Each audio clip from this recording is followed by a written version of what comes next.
Body के पास से और भी कुछ चीज़ें जैसे माचिस, चप्पल, बोतल इत्यादि मिले हैं और अभी हम लोग दोनों ही पक्षों पर जांच।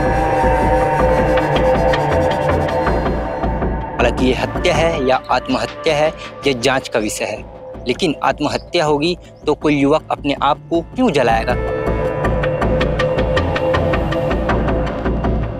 दोनों ही पक्षों पर जांच कर रहे हैं, मर्ग जांच के अंदर के अपराध के हिसाब से भी, और अगर अपराध नहीं है तो ये, क्योंकि इस तरह का तीसरा इसी सेम पैटर्न पे हम लोगों को ऐसी अवस्था में बॉडी मिली है, तो उनके कॉमन कनेक्शंस को भी हम लोग जांच में ले रहे हैं। नमस्कार, जय जोहार, जय छत्तीसगढ़। मैं योगेश हूँ और भिलाई टाइम्स देखना शुरू कर चुके हैं आप। राजनांदगांव से आज सुबह एक बड़ी खबर निकलकर सामने आई। राजनांदगांव के दिग्विजय स्टेडियम के ठीक पीछे और गौशाले के ठीक सामने इस जगह पे एक युवक की जली हुई अवस्था में लाश मिली है। युवक की पहचान कमल लहरवानी के रूप में हुई है, जो बलदेव बाग का निवासी था। और आपको बता दें कि इसकी उम्र लगभग 34 वर्ष थी, जो हरिओम ग्लास के संचालक के सुपुत्र थे। हरिओम ग्लास के बारे में आपने सुना होगा, शहर के प्रतिष्ठित व्यापारियों में से एक है, उनके सुपुत्र थे जिसकी पहचान हुई है और उम्र लगभग 34 वर्ष बताई जा रही है। आपको बता दें कि सुबह लगभग 7 से 8 बजे के दरमियानी यहाँ पास कुछ लोगों को जली हुई अवस्था में लाश मिली है, जिसकी सूचना पुलिस को मिलती है और पुलिस मौके पर आती है और जांच पड़ताल में जुट जाती है। हालांकि ये हत्या है या आत्महत्या है, ये जांच का विषय है। लेकिन आत्महत्या होगी तो कोई युवक अपने आप को क्यों जलाएगा? क्यों इस कदर इस जगह में आके अपने आप को जलाना चाहेगा?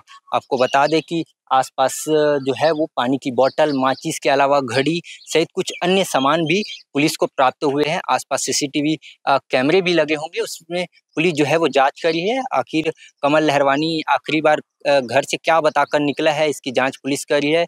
इसके अलावा मोबाइल को पुलिस के द्वारा खंगाले जा रहे हैं। आपको बता दें कि इस प्रकार का राजनांदगांव में एक तीसरा मामला है।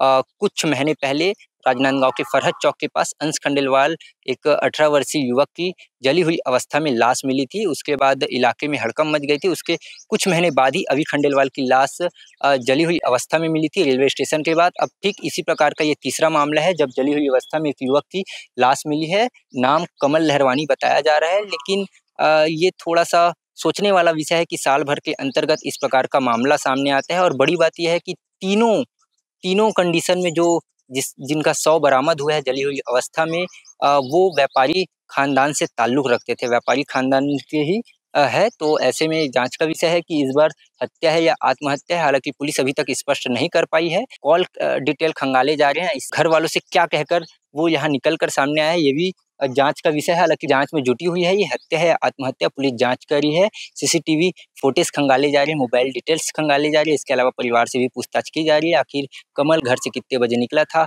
क्या बोलकर निकला था, ये जांच कर रही है पुलिस। इस मामले से जुड़ी कोई भी बड़ी अपडेट्स या कोई भी बड़े खबर सामने आती है तो हम आप तक पहुंचाने की कोशिश करेंगे। मैं योगेश, धन्यवाद। इस मामले को लेकर हमने एसपी सर से भी बातचीत की है, उन्होंने क्या कुछ कहा वीडियो में देखिए। आज हम लोगों को यहाँ कमल लहरवानी जी की बॉडी जली हुई अवस्था में गौशाला के पास में मिली है, दिग्विजय स्टेडियम के पीछे में। और इसी चीज़ की अभी हम लोग जांच में जुटे हैं। मर्ग कायम कर लिया गया है, बॉडी को पोस्टमार्टम के लिए भेज दिया गया है। बॉडी के पास से और भी कुछ चीज़ें जैसे माचिस, चप्पल, बोतल इत्यादि मिले हैं और अभी हम लोग दोनों ही पक्षों पर जांच कर रहे हैं, मर्ग जांच के अंदर के अपराध के हिसाब से भी, और अगर अपराध नहीं है तो ये, क्योंकि इस तरह का तीसरा इसी सेम पैटर्न पे हम लोगों को ऐसी अवस्था में बॉडी मिली है, तो उनके कॉमन कनेक्शंस को भी हम लोग जांच में ले रहे हैं। क्या लग रहा है? अभी कुछ भी बोल पाना, जब तक कोई पीएम रिपोर्ट और एफएसएल की रिपोर्ट नहीं आती है तो कहना मुश्किल है।